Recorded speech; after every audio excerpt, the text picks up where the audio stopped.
been riding Ducati's 1299 Panigale S on UK roads. I fell in love with this bike the moment I saw it in the flesh. It's like motorcycle art. Within 10 minutes, I was in love with the way it rode too. As soon as I swung a leg over the bike, the geometry struck me. It feels as compact as a 600, just one that makes 205 HP.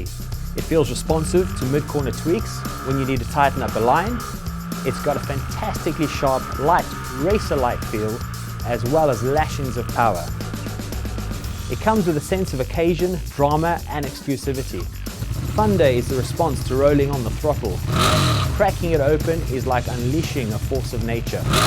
Cruising in a higher gear, there's little need to shift down. The bike picks itself up and takes off. Corner-to-corner torque is immense, but still manageable and user-friendly.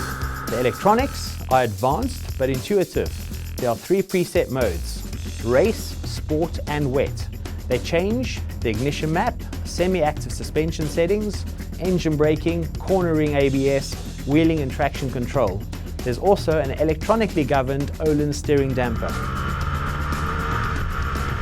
You can manually set preferences within each mode. For example, race mode offers a more responsive map with a stiffer suspension, but you can soften off the suspension for a faster road riding experience. I spun up the rear a couple of times when I cranked the throttle to the stopper.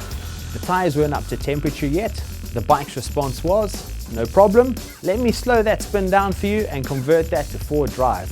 The electronics are confidence building. I have no doubt this will make most riders much faster. The quick shifter offers the potential to change down as well as up without using the clutch or closing the throttle. There's something very satisfying about changing down the gears and hearing the throttle blip each time all by itself.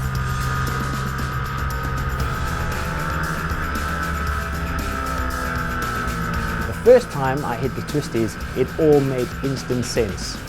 I toggled to race mode and immediately the suspension stiffened, the throttle response became more aggressive, it even sounded more aggressive. In a brief storm, I switched to wet mode, which softened everything up, giving me the confidence to open the throttle with more peace of mind. The 4-piston Brembo monobar calipers have huge power.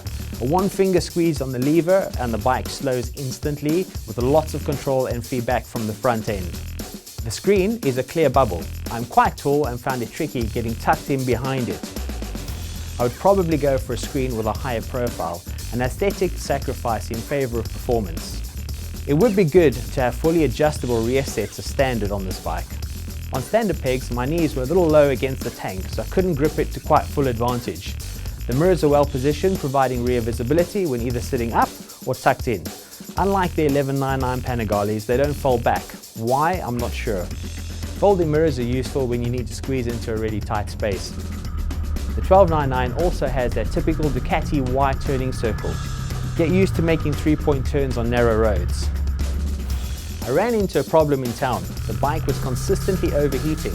It didn't even need to be stuck in traffic. Just a few miles at speeds ranging from 15 to 30 miles per hour, punctuated by unavoidable brief traffic light stops, and the temperature was into triple figures with the overheating. The warning light came on, a second warning light came on saying fan. We've asked Ducati if this means the fan's not working. If it does, that's disappointing in a brand new bike. It feels hot too. The engine is like a furnace between your thighs. You can always feel the heat from the underseat exhaust. I got a puncture courtesy of a screw, and in the process of having it repaired, learned how easy it is to change the rear wheel and to remove it. Remove the locking nut and it just slides off the bike. The caliper, chain and sprockets stay where they are. It's a great feature for the track riders who may change wheels for dry or wet setups. The 17-litre tank, when brimmed, gave 85 to 90 miles before the fuel warning light came on. That's not exactly practical, but with such considerations become insignificant when you just look at this bike. Never mind ride it. People look at it, and wherever you go, be prepared for attention.